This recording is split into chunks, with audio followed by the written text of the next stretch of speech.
नमस्कार आदरणीय दर्शक महानुभावहरू, हाम्रो अदालतमा यहाँहरू सबैलाई हार्दिक स्वागत छ। हाम्रो अदालतको आजको यस श्रृङ्खलामा हामी सर्वोच्च अदालतले मनाउँदै गरेको कानुन दिवसको सन्दर्भलाई लिएर हाम्रो अदालतको प्रसारण सामग्री बनाएका छौँ। हजुर, 2008 साल वैशाख 26 गते नेपालमा पहिलो पटक प्रधान न्यायालय ऐन लागू भएको दिनको सम्झना स्वरूप हामी हरेक वर्ष वैशाख 26 गते कानुन दिवस मनाउँदै आइरहेका छौँ। कानुनको सर्वोच्चता, कानुनको शासन, न्यायालयको स्वतन्त्रता र न्यायिक सुशासनको विषयको महत्त्वसँग यो दिनको महत्त्व जोडिएको छ। यही दिनको सम्झना स्वरूप हामी हरेक वर्ष यो दिनलाई दिवसको रूपमा मनाउने गर्दछौँ। हरेक नागरिकहरूमा कानुनप्रतिको वफादारीता रहोस्, हरेक नागरिकलाई कानुनले संरक्षण प्रदान गर्न सकोस् र कानुनको शासन र कानुनको सर्वोच्चताको प्रत्याभूति दिन सकोस् भन्ने सन्देश प्रवाह गर्ने नै कानुन दिवसको उद्देश्य हो। यही उद्देश्यका साथ मनाउँदै गरिएको कानुन दिवसको सन्दर्भलाई लिएर आज हामीले हाम्रो अदालतको प्रसारण सामग्री बनाएका छौँ। कानुन दिवस 2069 को उपलक्ष्यमा सर्वोच्च अदालतले यही वैशाख 26 गते सर्वोच्च अदालतको प्राङ्गणमा एक विशेष कार्यक्रमको आयोजना गर्यो। महामहिम राष्ट्रपति डाक्टर रामवरण यादव, उपराष्ट्रपति श्री परमानन्द झा, प्रधानमन्त्री डाक्टर बाबुराम भट्टराई, सभामुख सुभाष चन्द्र नेमाङ, सर्वोच्च अदालतका पूर्व प्रधान न्यायाधीशहरू, सर्वोच्च अदालतका न्यायाधीशहरू, संविधान सभाका सभासदहरू, कानुन व्यवसायीहरू, काठमाडौँ उपत्यका स्थित सबै अदालतका न्यायाधीशहरू, संवैधानिक अङ्गका प्रमुख एवं पदाधिकारीहरू, न्याय र कानुन क्षेत्रका विशिष्ट पदाधिकारीहरू, नेपाल सरकारका सचिवहरू, सुरक्षा निकायका प्रमुखहरू, सञ्चारकर्मीहरू र सर्वोच्च अदालतका कर्मचारीहरू उपस्थित रहेको कार्यक्रमलाई सम्बोधन गर्दै प्रधान न्यायाधीश श्री खिलराज रेग्मी, प्रधान न्यायालय ऐन 2008 निर्माण भई लागू हुनु नेपाली न्यायपालिकाको लागि ऐतिहासिक घटनाको रूपमा रहेको यहाँहरूमा स्मरण गराउन चाहन्छु। आधुनिक नेपाली न्यायपालिकाको जग बसाल्ने प्रधान न्यायालय ऐनका आधारमा स्थापित प्रधान न्यायालय तथा सोको निरन्तरताको रूपमा 2013 सालमा स्थापित सर्वोच्च अदालत लगायत सो मातहतका सबै अदालतहरूले संविधान, कानुन एवं न्यायका मान्य सिद्धान्त अनुसार आफूलाई सुम्पिएको कार्य निरन्तर रूपमा सम्पादन गर्दै आएका छन्। राजनीतिक आरोह अवरोहका साथै इतिहासका कठिनतम मोडहरूमा समेत नेपाली न्यायपालिकाले जनतालाई शुद्ध एवं निष्पक्ष रूपमा न्याय प्रदान गर्ने, मानवाधिकारको संरक्षण गर्ने, लोकतान्त्रिक मूल्य मान्यताको जगेर्ना गरी कानुनको शासन स्थापित गर्दै दण्डहीनताको अन्त्य गर्ने कार्यमा अनवरत रूपमा आफूलाई समर्पित गरेको छ। नेपाली न्यायपालिकाको अविश्राम यात्रामा साथ दिँदै न्यायपालिकाप्रति जनताको आस्था एवं विश्वास आर्जन गर्न महत्त्वपूर्ण योगदान पुर्याउनु हुने हाम्रा अग्रज तथा सहकर्मी न्यायाधीशहरू, कर्मचारी, कानुन व्यवसायी, सेवाग्राही, नेपाल सरकार, स्थानीय निकाय, सञ्चार क्षेत्र लगायत सम्पूर्ण नेपाली दाजुभाइ तथा दिदीबहिनीहरूमा हार्दिक धन्यवाद व्यक्त गर्न चाहन्छु। नेपालको अन्तरिम संविधान 2063 ले न्याय सम्बन्धी अधिकार अदालत तथा न्यायिक निकायहरूबाट प्रयोग गरिने तथा मुलुकको न्याय प्रशासनलाई प्रभावकारी बनाउने अन्तिम जिम्मेवारी प्रधान न्यायाधीशको हुने भनी व्यवस्था गरे अनुरूप न्यायपालिका तथा प्रधान न्यायाधीशको काँधमा गहनतम जिम्मेवारी रहेको महसुस गरी सोही अनुरूप कार्य सम्पादन गरिँदै आएको छ।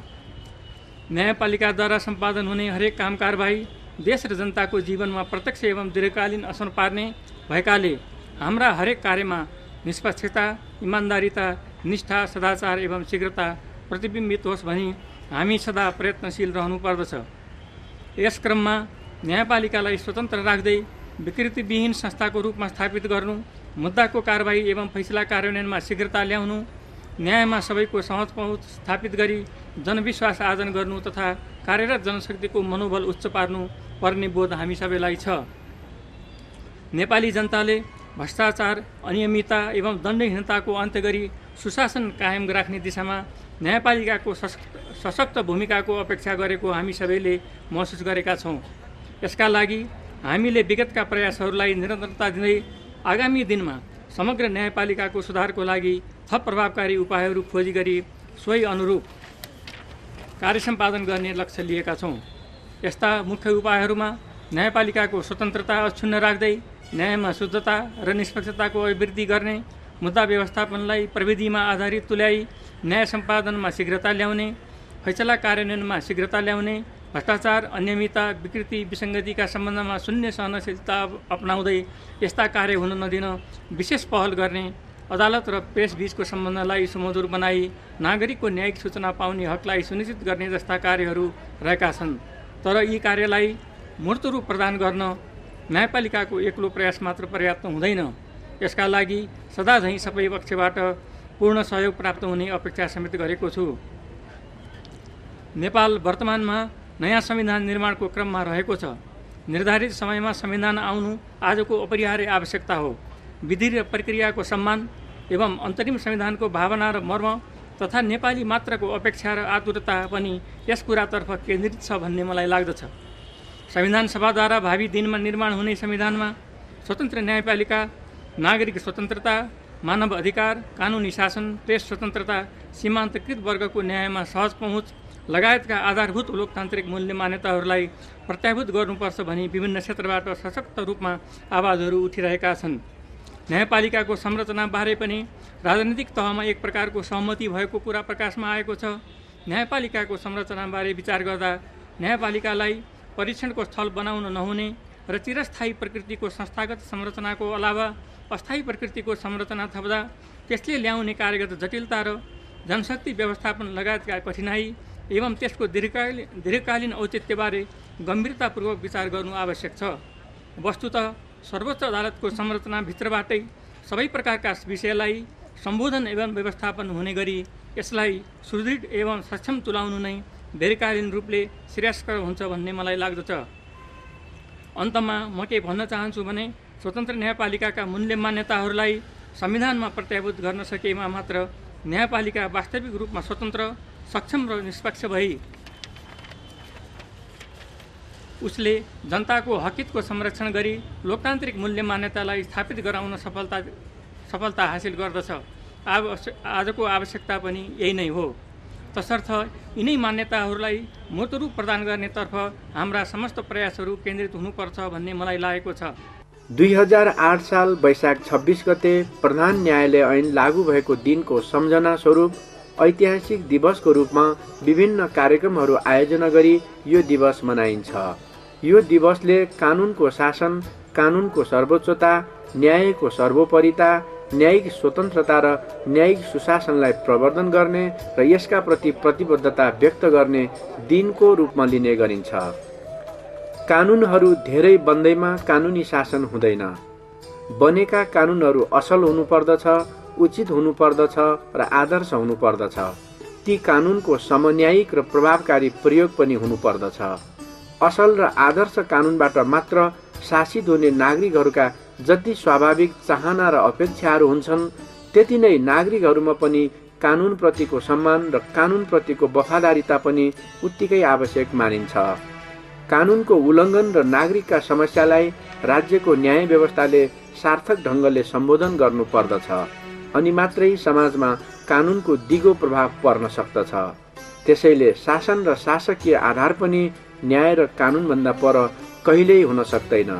हरेक नागरिकलाई कानुनले संरक्षण गरौँ र उनीहरूका समस्यालाई न्यायले सम्बोधन गरौँ। न्यायमा आधारित सामाजिक सम्बन्धको विकास गरौँ र कानुनको सर्वोच्चता स्थापित गरौँ। कानुन दिवसले हामी सबैलाई यस्तै प्रेरणा दिन सकोस्। हजुर, हामी वर्षेनी कानुन दिवस त मनाउँछौँ, तर हामीले यो मनाउँदै गरेको कानुन दिवसका सन्दर्भमा स्वयं अदालतका सेवाग्राहीहरू कतिको जानकार छन् त? त्यसैले म आज अदालतको प्राङ्गणमा भेटिएका केही सेवाग्राहीसँग कानुन दिवसको बारेमा कुराकानी गर्दैछु। यो कानुन दिवसको बारेमा तपाईँलाई के जानकारी छ? कानुन दिवस भनेको कानुनी सर्वोच्चताको, कानुनी राजको, रुल अफ लको लागि मनाइने हो। हामी यो कानुन दिवस किन मनाउँछौँ? कानुन दिवस त अभियसली चाहिन्छ नै। यो किन भन्दाखेरि अब नेपालमा रुल अफ लको लागि पनि हो। सर्वोच्च कानुनी जनतालाई समान कानुनी रूप समान अधिकार दिनको लागि कानुनले नै प्रदान गरेको यो अधिकार हो। त्यसकारण यो अब दण्डहीनताको अन्त्य गर्न नेपालमा मनाइरहेको छ।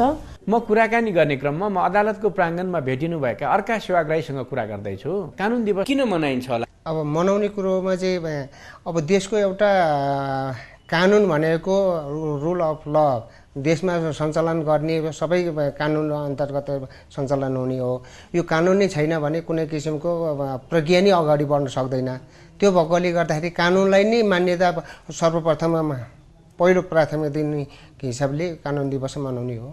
अदालतको काम कारबाहीका सन्दर्भमा यहाँहरूका कुनै सुझावहरू, प्रतिक्रियाहरू या टिप्पणीहरू केही छन् कि? सुझावहरू भनेको जस्तो भन्नु यही किसिमले अब जस्तो अदालतमा न्यायाधीशहरू नभएको कारणले, माननीय न्यायाधीशहरू नभएको कारणले अब ढिलो भइरहेको छ। अब यो 8-10 महिना बितिसक्यो। सर्वोच्चमा अब 25जना 26जनाको कोटामा अहिले 12-13जना मात्रै छन्। सर्वोच्चमा अति चाप छ मुद्दाको। दिनौँ मुद्दा दर्ता हुन्छ तर फैसला हुनु कम छ। त्यो भएकोले गर्दाखेरि अदालतको प्रशासन अथवा माथिल्लो निकायबाट चाहिँ अलिकता त्यसलाई म्यानेजमेन्ट गर्ने ढङ्गले गरोस् र त्यही अनुसारको मुद्दा मामिला पनि टुङ्गोमा पुग्ने हुन्छ। अर्का सेवाग्राहीसँग कुरा गर्दैछु। कानुन दिवसको बारेमा यहाँलाई के जानकारी छ?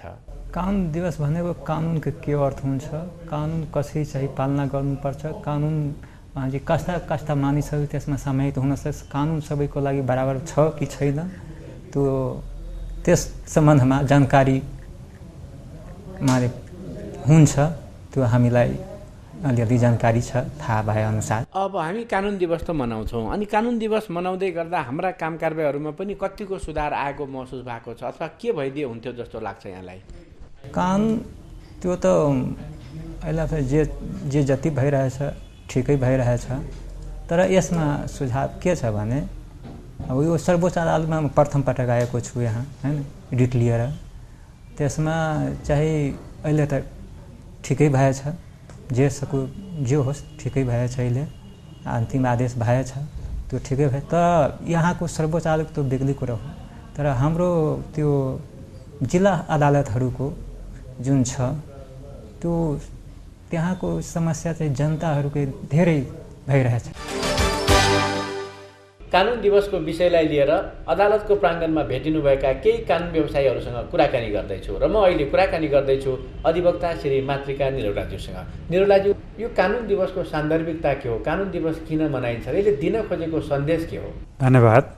वास्तवमा कानुन दिवस शक्ति पृथकीकरणका सिद्धान्तलाई आधारभूत रूपमा अलग गर्ने अथवा न्यायपालिकालाई न्यायपालिका रूपमा काम गर्न दिने विशेष दिन हो।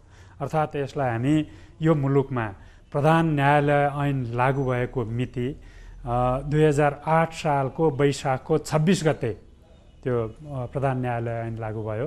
त्यसै मितिलाई आधार मानेर हरेक वैशाख 26 गते मुलुकको लागि बहुत ठुलो उपलब्धिको रूपमा कानुन दिवस मनाउँछौँ। यसको पछाडि विशेष महत्त्व छ। मूल रूपमा आधुनिक राज्यको आधारभूत आवश्यकता शक्ति पृथकीकरण हो। शक्ति पृथकीकरणको अर्थ हाम्रो सन्दर्भमा कसरी लागू हुन्छ भने 2008 साल अथवा वैशाख 26 गतेको मितिभन्दा अगाडि राज्यका 3वटा निकाय कोही कसैको मातहतमा, खास गरी भन्नुपर्दा कार्यपालिकाको मातहतमा थियो। त्यो मितिबाट प्रधान न्यायालय आयो, अदालत खडा भयो र अदालतका तह र संरचनाहरू खडा भए। त्यसै मितिबाट नागरिक हकको लागि अदालतले अलिक सशक्त रूपले काम गर्न सक्ने वातावरण बन्यो र अदालतले न्याय निरूपण गर्नुपर्ने विषय आफ्नो जिम्मामा लियो। अनि कार्यपालिका छुट्टै छँदै थियो, उसले जुन काम गर्दै थियो निरन्तर रूपमा कार्यपालिका अगाडि बढ्यो। व्यवस्थापिका क्रमशः 7 सालको परिवर्तनपछि व्यवस्थापिका आइसकेको थियो। यस आधारमा यस मितिमा कार्यपालिका, न्यायपालिका र व्यवस्थापिका गरेर राज्यका मूलभूत 3 अङ्गको शक्ति पृथकीकरणको दिनको रूपमा हामीले यो दिनलाई सम्झिने गरेका छौँ र मनाउने गरेका छौँ। कुनै पनि मुलुकमा नागरिक स्वतन्त्रता भन्ने बहुत ठुलो कुरा हो। नागरिक स्वतन्त्रताको संरक्षणको लागि, प्रवर्धनको लागि प्रधान न्यायालय ऐन अथवा सर्वोच्च अदालत ऐन अथवा ती ऐनहरूले जुन बाटो, जुन भूमिका निर्वाह गर्यो, यो बहुत महत्त्वपूर्ण छ। त्यसकारण आजको दिनसम्म अहिले हामी संविधान बनाउने सङ्घारमा छौँ।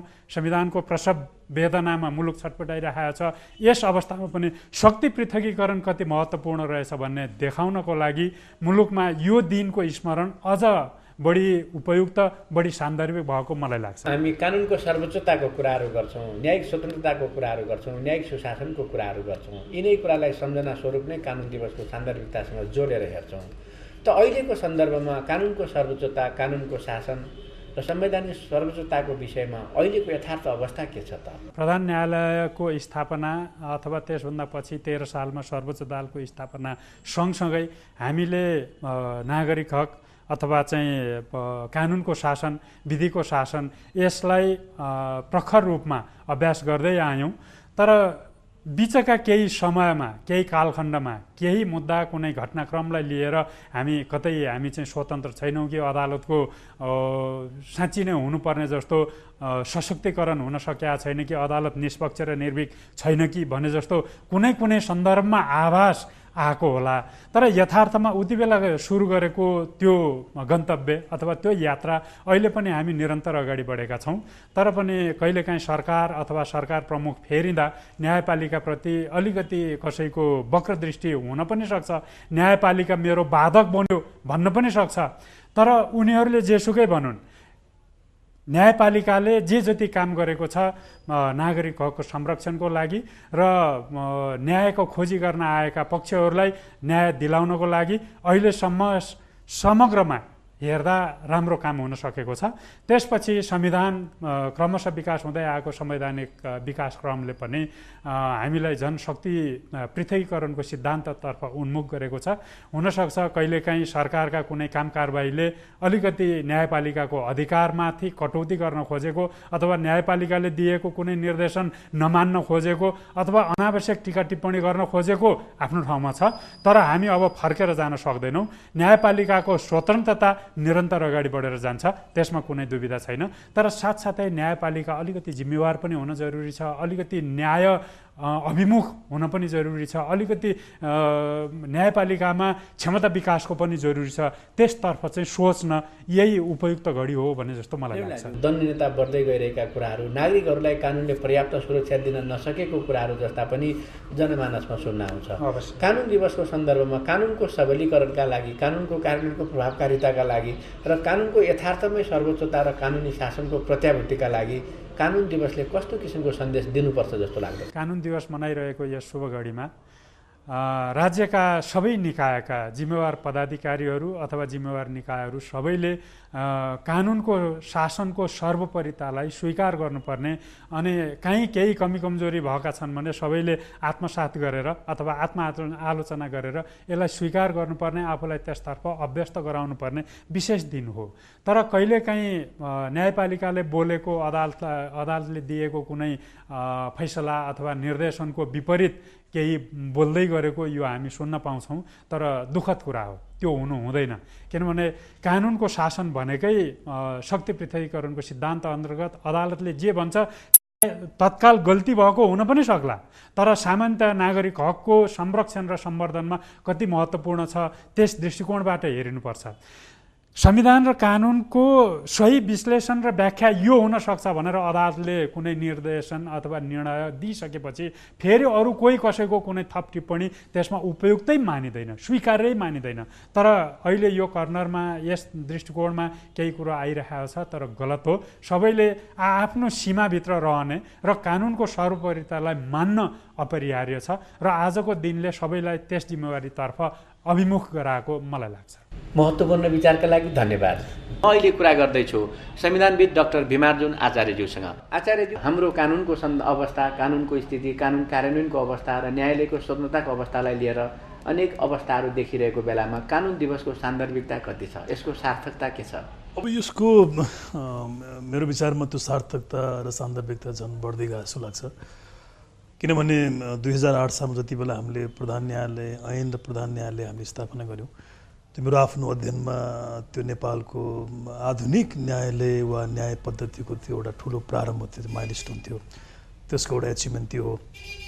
दोस्रो कुरा, रिटको क्षेत्राधिकारलाई प्रधान न्यायालय ऐनले स्पष्ट रूपमा सम्भवतः पहिलोपटक उसले मान्यता दिएको थियो, त्यो दोस्रो न्याय क्षेत्रको उपलब्धि हो।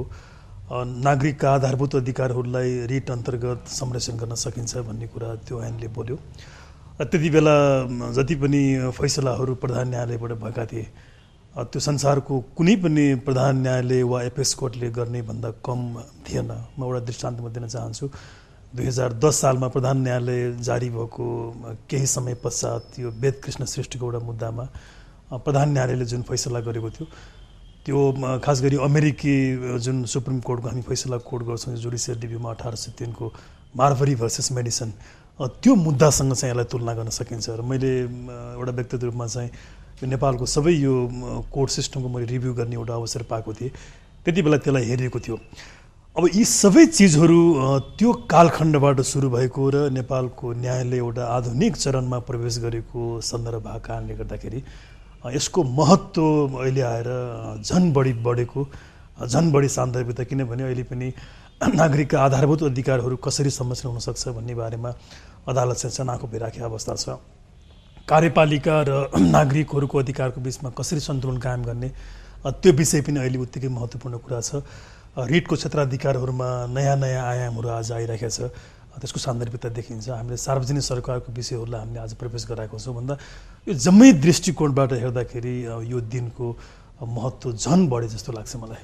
आचार्यज्यू, जस्तो भनिन्छ कानुन बन्नु मात्रै पर्याप्त होइन, त्यसको लागू पनि प्रभावकारिताका साथ हुनुपर्छ र त्यसको समानताको दृष्टिकोणबाट नागरिकहरूले कानुनका लाभहरू प्राप्त गर्न सक्नुपर्छ भनिन्छ।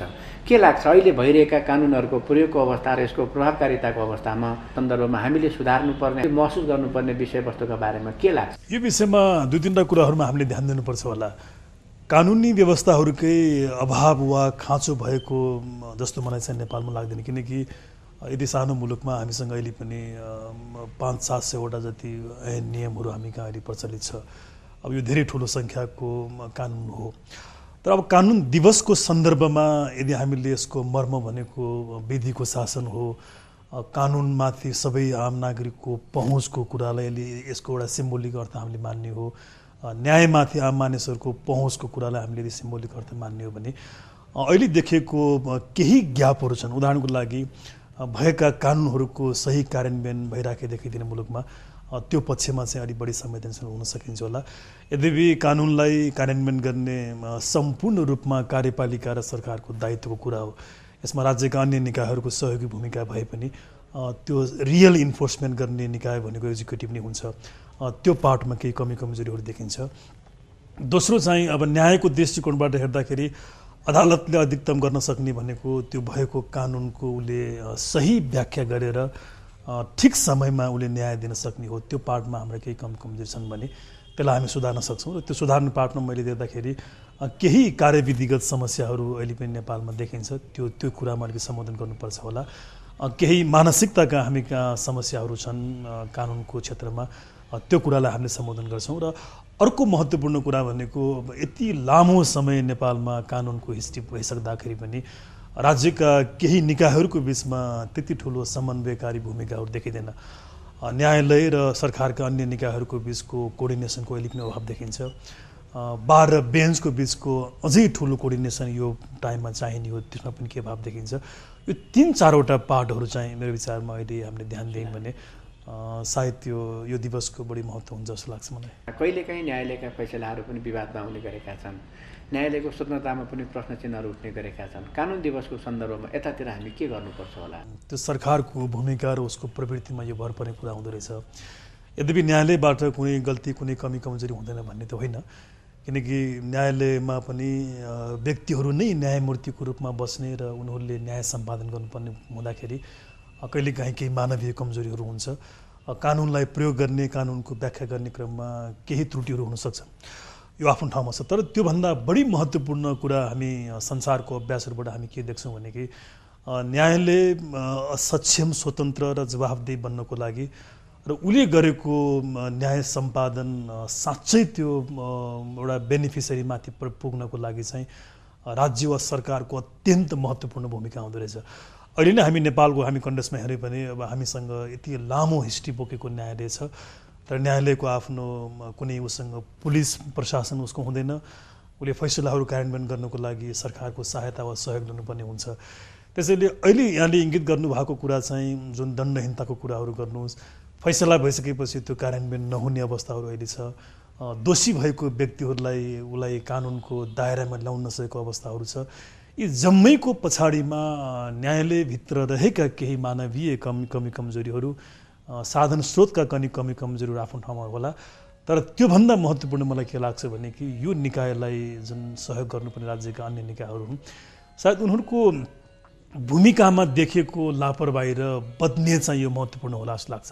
म तपाईँलाई इक्जाम्पल दिउँ, अहिले नै हामीले पछिल्लो समयमा हेऱ्यौँ भने खास गरी मानवाधिकारका गम्भीर घटनाहरूमा, उल्लङ्घनको घटनाहरूमा समावेश भएका व्यक्तिहरू, हत्याको आरोपमा मुद्दा चलेका व्यक्तिहरूलाई चाहिँ नेपालको न्यायालयले एउटा निर्णय गरिसकेको अवस्थामा पनि उनीहरूलाई राजनीतिक रूपमा संरक्षण दिइरहेको अवस्थाहरू हुन्छ।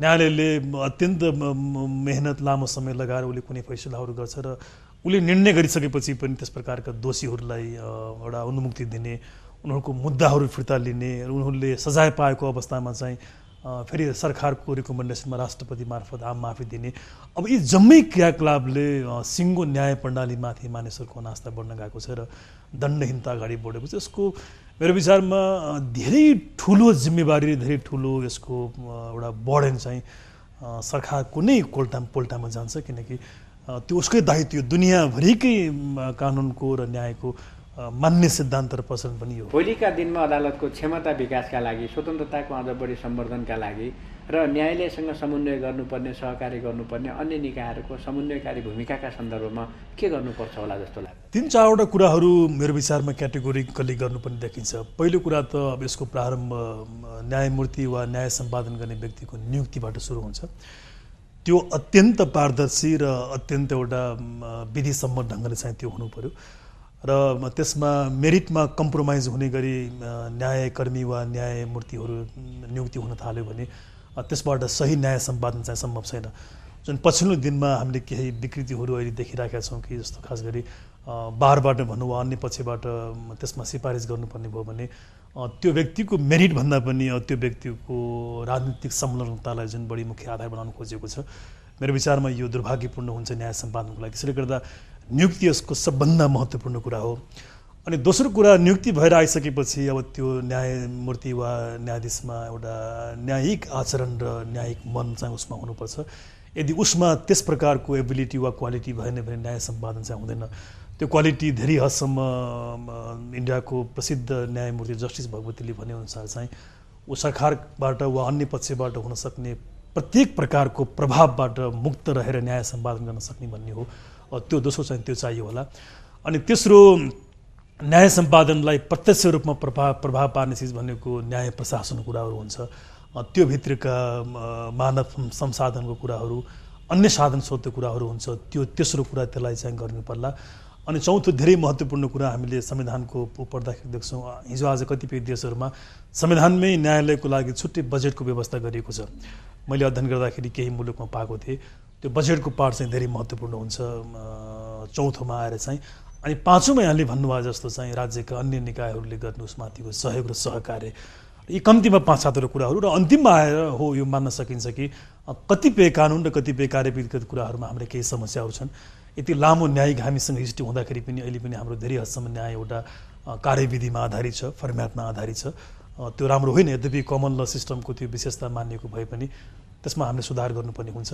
यो 5-7वटा कुराहरू हेरियो भने र अन्तिममा साँच्चै राज्यका अन्य निकायहरूबाट यसलाई स्वतन्त्र बनाइयो भने चाहिँ पक्का यसले गर्ने सम्पादन चाहिँ ठिक हुन्छ। र म यही विषयमा एउटा रिसर्च पनि गर्ने मान्छे भए भने म एउटा दाबी साथ के भन्छु भने कि नेपालको न्यायालयले गरेको कार्य सम्पादन दुनियाँको न्यायालयले गरेको सम्पादनसँग चाहिँ तुलना गर्न लागेको छ। यो पक्का कुरा हो। मैले मेरो पिएचडीको रिसर्च नै मैले जुडिसियल रिभ्यूमा गरेको थिएँ। म त्यो किताब मैले केही दिनमा सार्वजनिक गर्दैछु। त्यसमा मैले 2010 सालदेखि अहिलेसम्मका सबै रिपोर्टेड केसको मैले रिभ्यू गरेको छु। त्यसको कन्क्लुजन के हो भने कि धेरै लामो एउटा विरासत र धेरै लामो एउटा हामीले यात्रा पार गरिसकेका छौँ। र देखेका केही सानातिना ती कमजोरीहरू चाहिँ धेरै सजिलो र धेरै सहज ढङ्गले चाहिँ सम्बोधन गर्न सकिन्छ। तर त्यो गर्नुको लागि मैले भने जस्तो ती 5-7वटा कुराहरूमा चाहिँ ध्यान दिनु पर्ला। यहाँको समय र विचारका लागि धेरै धेरै धन्यवाद। धन्यवाद।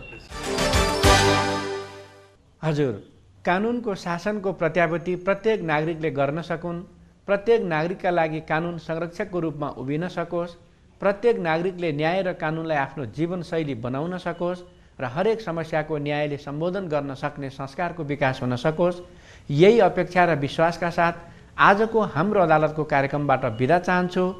अर्को कार्यक्रममा फेरि नयाँ विषयवस्तुका साथ पुनः उपस्थित हुनेछु। नमस्ते।